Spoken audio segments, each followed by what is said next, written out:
All right, let's dive into something pretty incredible today. We're going back to the 13th century to explore this really powerful mystical vision. It's a story all about a spiritual test, a choice between two very different gardens that, honestly, reveals a startling truth about where we find real, true happiness. So, let me just start by asking you this. What if you were offered two paths? One is just gorgeous, alluring, seems to have everything you could possibly want. And the other? Well, it's muddy, it looks difficult, not appealing at all. The choice seems obvious, right? Well, today's story is going to challenge that exact assumption. So, the person at the heart of all this is a woman named Gertrude. And when we first meet her, she is not in a good place at all. She's in the middle of this deep spiritual and emotional crisis that's pushing her right to the absolute brink. Now, the original text tells us that around the feast of St. Bartholomew, Gertrude was just completely overwhelmed by what it calls an exceeding sadness and a temptation to impatience. And you have to understand, this wasn't just a bad mood. This was a profound, soul-crushing darkness that was just covering everything else. I mean, just listen to the raw desperation in her words here. She feels so utterly lost, so consumed by her own inner chaos, that she's pleading for any kind of help, even if it's painful, just to be saved from herself. It's a really powerful cry for help. So in this moment of just extreme suffering, with absolutely nowhere else to turn, Gertrude does the only thing she can. She prays. She cries out from the very depths of her despair. And what's amazing is she gets an answer that is going to change everything.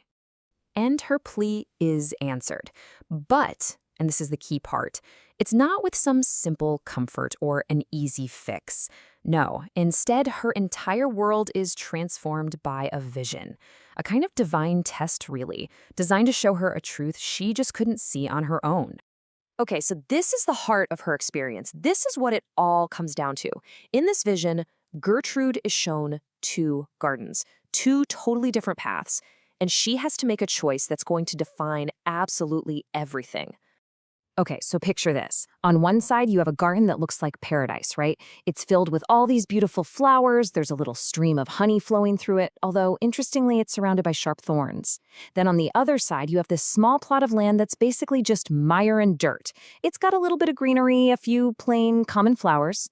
So one promises pleasure, the other, well, it offers mud. The choice seems like a no-brainer, doesn't it? And then the question is put to her directly. And notice, it's not just, which garden do you want? It's a way, way deeper question. It's, will you choose this obvious immediate pleasure over me? Now, Gertrude's response and the whole conversation that comes next is really where the true lesson of this vision starts to unfold.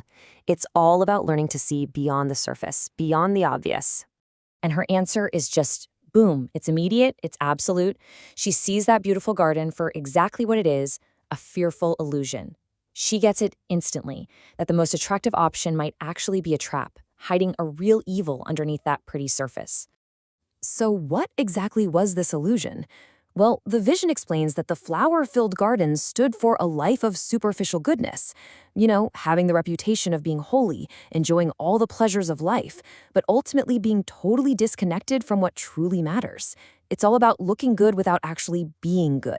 And then the divine voice kind of gently challenges her. It's basically asking, hey, why are you so full of self-doubt? Why do you think you're not worthy? The very fact that I'm giving you these graces, this vision right now, is proof that you are. It totally reframes her crisis, not as a sign of her failure, but as proof of her connection. And Gertrude's response here just shows that she gets it. She completely understands the lesson now.